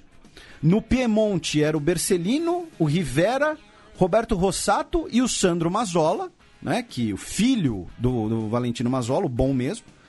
Da região da Toscana, da Marche e da Úmbria, né, que a Padania reivindica, mas não é do Vale do Rio, do Vale do Pó. O Enrico Albertosi e o Lido Vieri. E também do norte da Itália, ali do Vale do Pó em geral, o Angelo Anchiletti, o Angelo Domenghini, Aristide Garneri, Ernesto Castano, o Giancinto Facchetti, né, que foi um dos principais jogadores italianos. Se não me engano, era o capitão em 70, quando perde para o Brasil. Giacomo eu acho que nessa ocasião também. O Giacomo Bulgarelli, que hoje comenta NBA na ESPN. O Giorgio Ferrini, Giovanni Lodetti, Luigi Riva, né? Outro craque. A canhotinha, que levou o Cagliari ao seu único título, né? O Pierino Prati e o Sandro Salvadori. Já em 82... É curioso notar que em 82 já começa a diminuir o número de jogadores da Padania. Eu achei que você ia falar que é curioso que em 68 e 82 o goleiro é o mesmo. Também. Mas aqui ele era o titular. Em 82 era o titular, em 68 era o reserva. Né, mas o Dino Zoff, que né, jogou até os 300 anos de idade. O DT, o Enzo Berzotti. O Fulvio Colovati. Esses do Friuli, Venezia e Giulia, novamente. Ali da região de Toscana, Marche e Umbria, eram Giancarlo Antononi, Giovanni Galli, Marco Tardelli, também muito conhecido, e Paulo Rossi. O Paulo Rossi, né, que de muitas más lembranças. Comentários. Do Vale do Pó em geral, Antônio Cabrini, Daniele Massaro, Franco Baresi, Gabriele Oriali, Gaetano Tirea, Giamparo Marini, Giuseppe Bergomi, Giuseppe Dossena e Pietro Virchewod. E daí duas curiosidades. Essa história é bizarra, conta aí. 2 curiosidades. Primeiro, o Franco Baresi foi uma surpresa para mim e pro Felipe. Lembrar, né, que ele tinha sido campeão mundial em 82, porque a gente tem a lembrança dele em 94, mas é porque ele não jogou, não entrou em campo nessa ocasião. Já o Pietro Virchewod, o pai dele serviu no Exército Vermelho, vindo de Starbizk, que hoje faz parte da Ucrânia. E migrou para a Itália depois da guerra, e por conta disso o Pietro tinha o apelido de Tsar quando ele jogou profissionalmente. E eu fui colar aqui, você falou do Baresi, mas esse Massaro aqui é o mesmo Massaro, é o Massaro que perde o pênalti em 94. Sim, que foi vice-campeão mundial em 93 pro São Paulo, junto com o Franco. E o seu comentário foi clubista. Opa. Do Vêneto vem o Ivano Bordon. Em 2006, aí é o que você falou, né? O número já diminui bastante. Já tem muitos jogadores de Roma, jogadores do Sul, né? Da Argentina. O Camoranesi. Da região de Toscana, Marche e Úmbria, nós temos o Buffon, o Barzali e o Del Piero. E do Vale do Pó mesmo, nós temos o Zaccardo, o Zambrotta, o Pirlo, que você mencionou, e os 3 centroavantes ruins de bola, né, mas que metiam seus gols, Luca Toni, Gilardino e Inzaghi. Né? O Luca Toni não era tão ruim de bola assim, mas é que ele era muito lento, ele era meio descompensado. O Bayern, uma época, dupla de ataque era Luca Toni e Miroslav Klose. E o Marcello Lippi também, o treinador, era da Toscana. E falando assim, jogadores, né, históricos, né, que a gente não comentou ainda, o Paulo Maldini, o Giuseppe Meazza, que batiza o estádio, né, de Milão, o Silvio Piola, o Roberto Baggio, né, o grande craque de 98. Que também passou pelo Brescia. Sim. Mais pro final da carreira. O Adolfo Ballontieri, o Vieri, né, o Christian Vieri, centroavante, que quase jogou no Boa Vista. No Boa Vista. Teve um outro time brasileiro que queria contratar ele. Acho que era o Botafogo de Ribeirão Preto. Botafogo de Ribeirão Preto tentou contratar ele também. Volta e meia o nome dele surgia aí. E o atual recordista de jogos pela seleção é o Chiellini, que é ali dessa região toscana, Marcha, Úmbria, que é essa fatia, como eu disse, que fica entre o Vale do Pó e Roma, e que os padanos reivindicam como parte dessa Padânia histórica, né? Mas que é norte de Roma. Bem, e agora para entender, né, a Padânia atualmente, a gente passa para o terceiro e último bloco.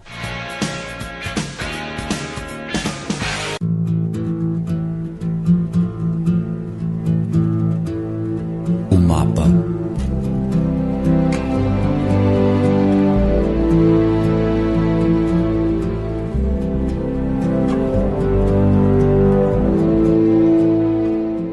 Bem, Felipe, a mãe de quase todos os movimentos separatistas é a disparidade econômica. A gente sempre brinca, né, no xadrez verbal semanal, que tem uma frase que resume bem algumas posturas políticas, que é farinha pouca, meu pirão primeiro. Né? Então, depois de 2008, com a crise econômica, né, a Liga Nord acabou ganhando muita força. E a origem da Liga Nord está nessa disparidade econômica, do sul rural, norte industrial. Tanto que a Liga Nord ela surge em 91 e, inicialmente, a sua bandeira era o federalismo. E não é coincidência, né? Olha só que curioso, né, para os nossos ouvintes. A gente falou, a Itália tem uma unificação tardia, tinha vários estados diferentes. A Espanha tem várias culturas diferentes. A Alemanha também. A Alemanha ela foi formada ali a partir de 4 reinos, né? Prússia, Baviera, Württemberg, Saxônia, uma miríade de pequenos estados, e você não vê separatismos alemães, separatismo da Baviera, por exemplo. Baviera e Prússia durante muito tempo, inclusive, competiam entre si. Mas você não vê um separatismo. Por quê? Porque a Alemanha é uma federação. Cada região tem sua autonomia, tem, às vezes, leis diferentes próprias. Né? No cenário político alemão, a CDU tem a sua filial local, católica. Na Itália e na Espanha, nós temos estados unitários. Isso quer dizer uma centralização econômica, fiscal, política muito grande.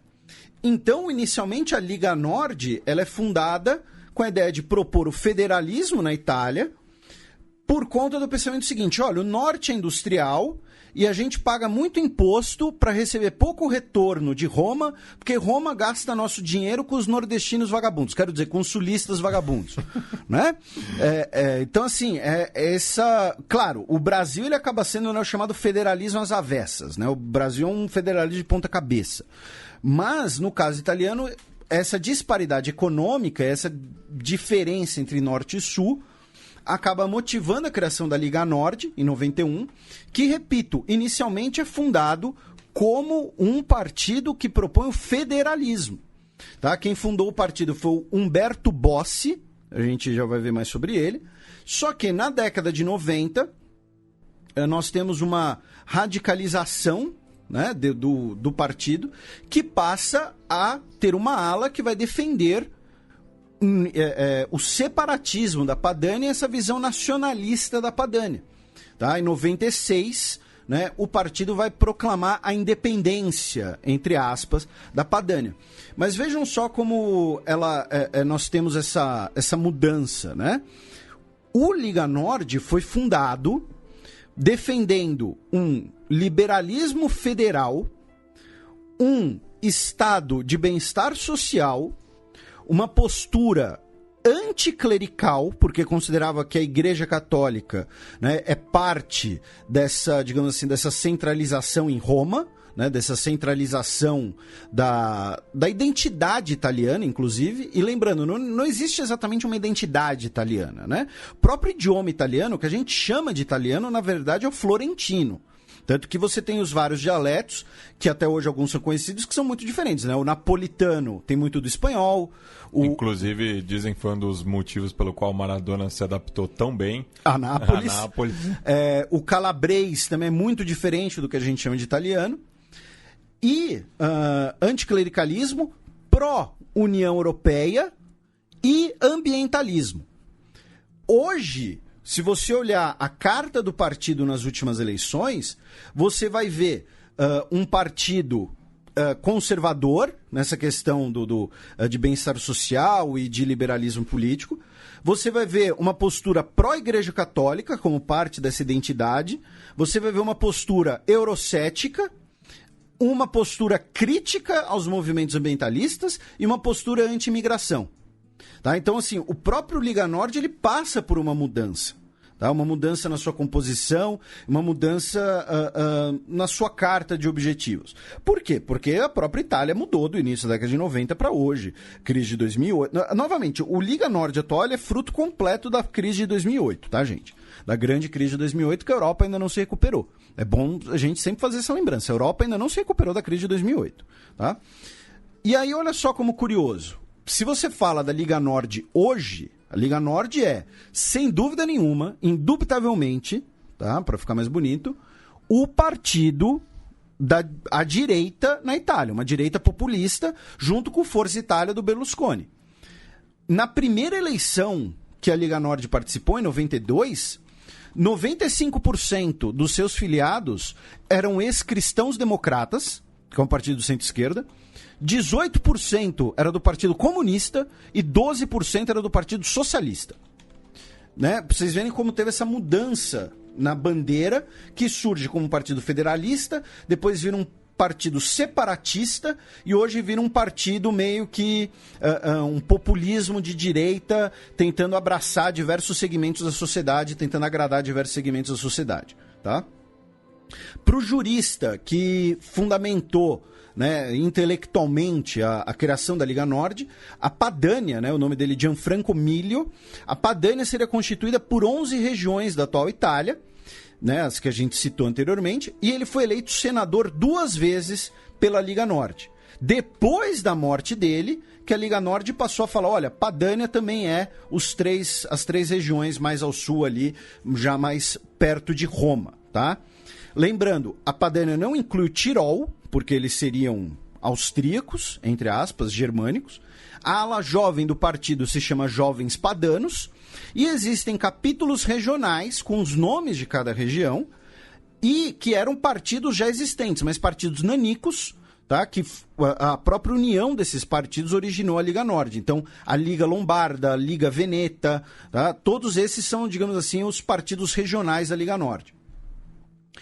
A principal crítica da Liga Nord, né, a principal questão da Liga Nord na Itália é em questão justamente ao sul. Por quê? Porque ele surge como Liga Nord. Na última eleição de 2018, ele busca, né, ser renomeado ali, mudar, né, a identidade como apenas Liga, né? Ou seja, tirando o Nord.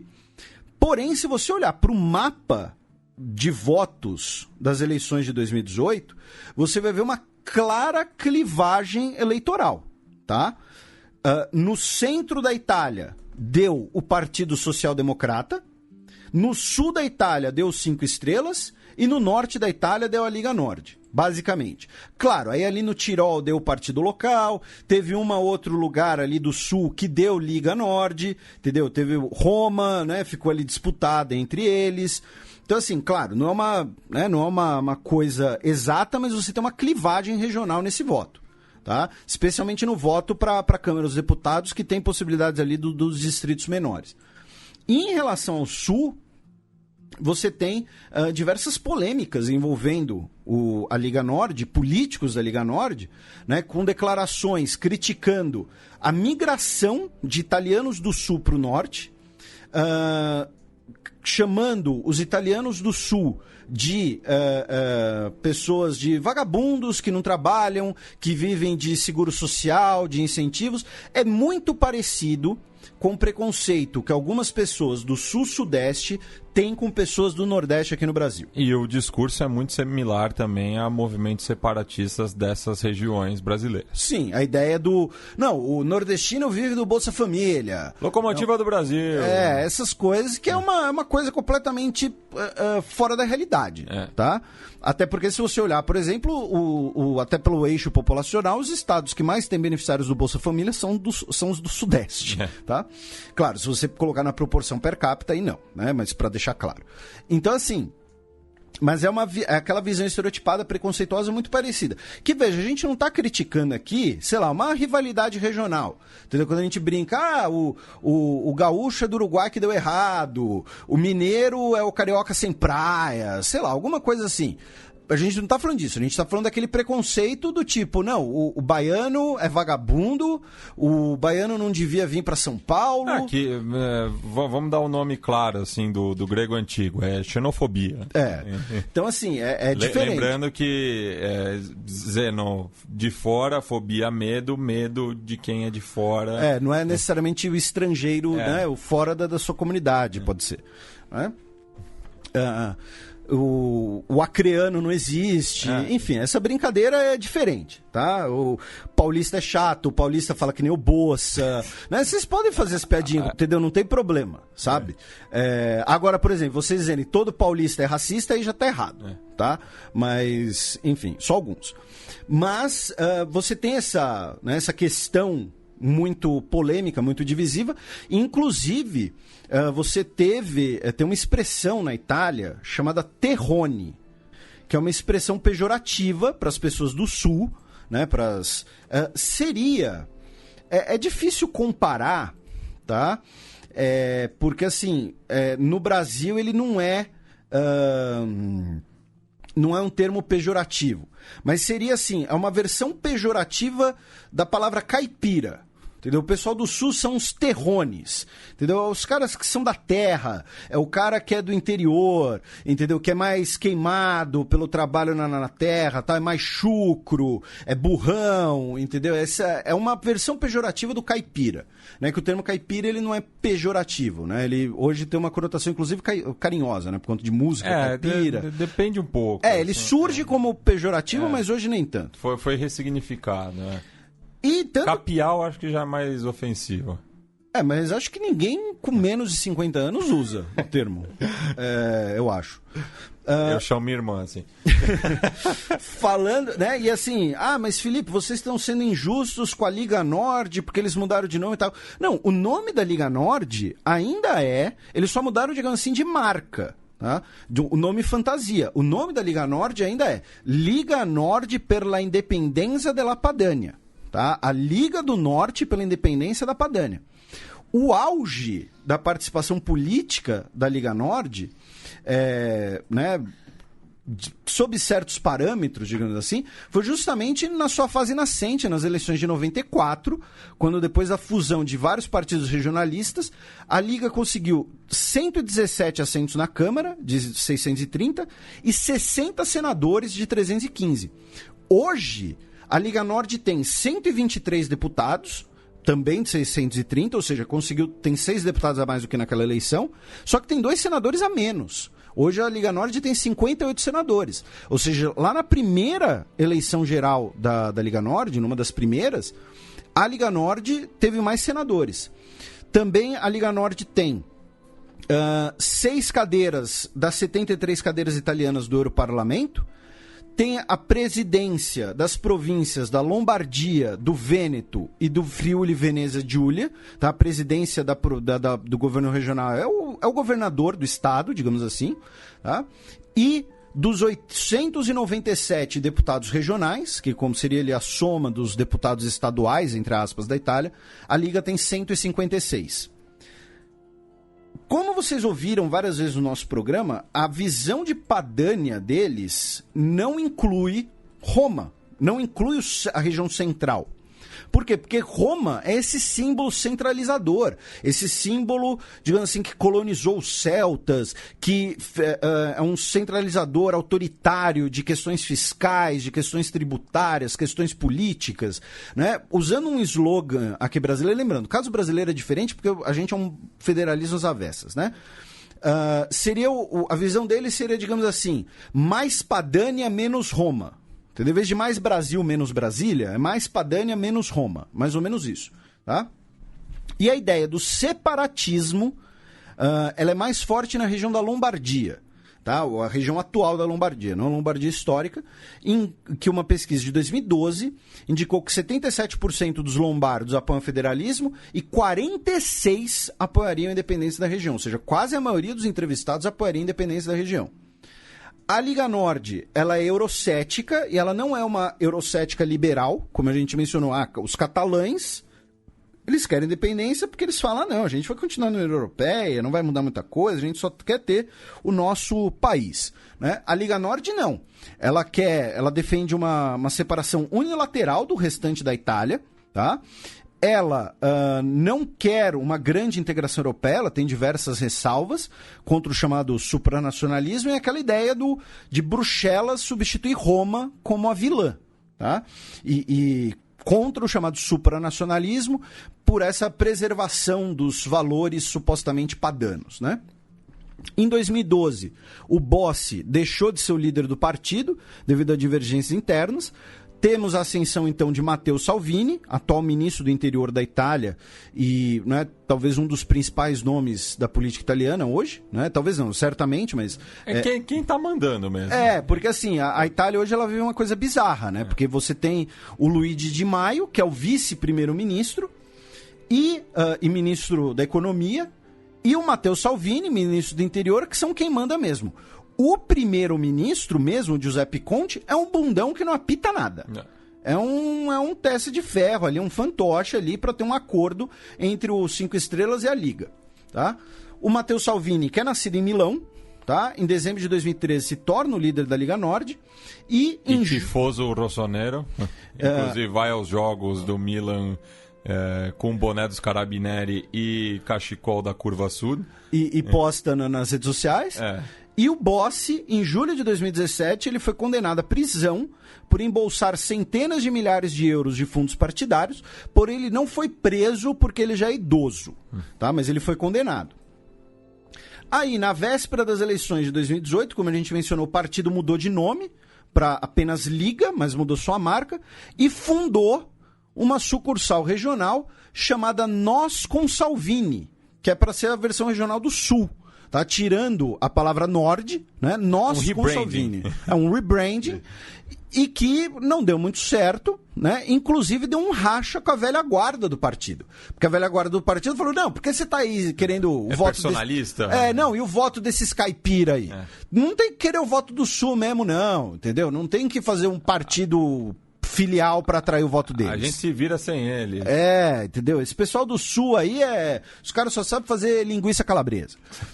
E hoje, né, pra gente, né, assim, pra gente fechar esse exercício de imaginação, né, então hoje nós temos o Matteo Salvini como, né, o principal, né, junto com o Luigi Di Maio, nome principal da política italiana, ele que buscou abrandar e moderar, né, parte das suas visões, porém ele continua ali um eurocético, um anti-migração, né? Então, assim, uma questão que ele abranda algumas coisas em relação à própria Itália para ter uma projeção nas eleições nacionais, porém, em relação a questões fora da Itália, ele até acaba radicalizando um pouco mais algumas posições. E, para a gente, né, talvez tenha ajudado a compreender um pouco esse fenômeno, né, que é a Liga Nord, que é essa questão do norte italiano, essa disparidade econômica, essa idealização de raízes germânicas e célticas que seriam diferentes das heranças romanas do centro e do sul. Como exercício de imaginação, a Padânia, né, seria uma república com cerca de 34 milhões de pessoas e 161 mil quilômetros quadrados. Isso dá, respectivamente, cerca de 55% e 53% dos totais italianos. A sua economia corresponderia, né, pensando nas 14 regiões, né, na toda a Padânia, corresponderia a cerca de 64% da economia italiana, com um PIB regional, né, de $1,5 trilhão de dólares. A Itália hoje é a 12ª economia do mundo. A Padânia independente seria a 19ª. Porém, o seu PIB per capita seria maior. O seu PIB per capita seria cerca de $44 mil por ano e o nacional atual é de cerca de 40 mil. Tá? Então, isso aqui é um mero exercício de imaginação dessa Padânia independente, que dificilmente vai existir, mas, né, é para explicar, inclusive, todo esse debate, toda essa força política dentro da Itália hoje em dia. E, Felipe, para quem quiser conhecer mais sobre a história da região, ou até mesmo a atualidade, qual que é a sua dica cultural? Olha, meu caro Matias, eu vou dar uma abusada hoje, tá? Porque é um tema que, por diversos motivos, acaba me interessando bastante, então acho que tem algumas referências interessantes para os nossos ouvintes. Para quem quiser entender um pouco mais sobre a questão dos lombardos, aí os francos, né, os chamados reinos bárbaros, tem um livrinho, tá? É fininho, uma leitura super tranquila, chamada Alta Idade Média Ocidental, do historiador francês Michel Bagnard. É um livro que está esgotado, mas vocês podem encontrar em sebos. E eu ouvi dizer que se você digitar ali umas coisinhas mágicas no Google, tipo PDF download... assim, se tá esgotado, manda brasa. E é um manualzinho sobre a Alta Idade Média, fala dos lombardos, fala dos francos. Muito legal, um abraço pro professor Marcelo Cândido. Lembrando, manda brasa, linguagem figurada, porque a gente não queima livro. Não é pra queimar livro. Aí também tem o Itália no Tempo de Maquiavel, do Paul Larival, que ele vai justamente falar de como não existia Itália, né, de como existiam várias culturas, várias correntes diferentes, muito uma questão de história social. Salvo engano, também está esgotado, mas é baratinho em sebos, tá? Vocês podem comprar aqui por R$10 em sebos, não sei se tem PDF. E no caso do Itália no Tempo de Maquiavel, o abraço é para o professor Zeron. Né? Antes foi o professor Marcelo Cândido, agora é o professor Zeron. Falando dessa multi-identidade italiana, tem um livro também interessante, com um bom resumo da Penguin, não sei se tem em português, chama The Pursuit of Italy, A History of a Land, Its Regions and Their Peoples. Tá? A perseguição da Itália, a Itália, a história de uma terra, suas regiões e seus povos. O autor chama David Gilmour, mas ele não é do Pink Floyd. Tá? Sobre a unificação italiana, a construção da Itália, também em inglês, infelizmente, o Modern Italy, que é um livro de bolso da coleção Very Short Introduction, tá? Aquela coleção da Oxford, que eu sempre recomendo várias vezes, e que dá para achar vários, tá, PDF nas internets, e assim, mas Felipe, eu não sei ler inglês e tal. Você pode, inclusive, né, usar esse livrinho para estudar, porque se você achar o PDF dele, você vai lá, usa um Google Tradutor e tudo mais, e que fala da unificação da Itália até hoje, chama Modern Italy, tá, da Anna Sentobul. Sobre a história econômica da Itália, esse já é mais pesado, esse já é mais específico. Eu não conheço o livro inteiro, na verdade, só li um capítulo dele, inclusive, uma vez. Mas é o The Economic History of Italy, tá? De 1860 até 1990, da Vera Zamani, que é talvez a principal historiadora da economia italiana, né? Ela é uma historiadora da economia. E finalmente, como eu disse, eu ia chutar o pau da barraca, se você quiser aprender um pouco sobre a unificação italiana do ponto de vista da política internacional, as alianças, Áustria, Prússia, França, tudo mais, tem os capítulos sobre esse tema. São 2 capítulos principais no Diplomacia do Henry Kissinger, que é aquele tijolão, tá? Mas um clássico, e que tem 2 capítulos, 2 ou 3, se eu não me engano, que falam bastante sobre a unificação da Itália do ponto de vista das alianças internacionais, né? Das guerras de unificação. Então, assim, são várias dicas, tá? Tem aí para todos os gostos e bolsos e idiomas. O Diplomacia do Henry Kissinger tem em português, tem em inglês também. E é isso, e o Matias vai dar as dicas dele, vai apresentar a música, então já me despeço, mando um beijo para todos vocês. Bem, eu tenho 2 dicas, uma é um livro, outra é um filme. Vou começar pela dica literária, que é o livro Garibaldi, Herói de Dois Mundos, do Maurício Oliveira. Enfim, a gente já problematizou bastante, né, a Guerra dos Farrapos no episódio do Rio Grande do Sul, mas não foi só esse episódio, né, no qual ele lutou aqui nas Américas, mas também aqui fala também da questão da unificação italiana, sob o ponto de vista de um personagem conhecido da historiografia brasileira, então acho interessante fazer esse comparativo. E o filme é A Noite de São Lourenço, que é uma tragicomédia italiana, né, que é um gênero bastante conhecido, né, da bota, que trata ali de uma noite no verão na Toscana, em 1944, às vésperas da chegada das tropas estadunidenses e dos aliados na região. Trata também da questão dos partigiano na resistência italiana. Enfim, um filme bastante interessante, mais leve, né, para tratar desse tema. Tem uma atriz juvenil que rouba a cena, olho nela. E a música de encerramento, eu vou pegar uma banda lá de Como, que fica na Lombardia, que chama Atarasia Grop, com o tema Un'altra Domenica, que trata basicamente assim da vida do torcedor na Itália, no caso os tifosi, né? Fala de todos os símbolos que eles carregam, enfim, da rotina dos ultras.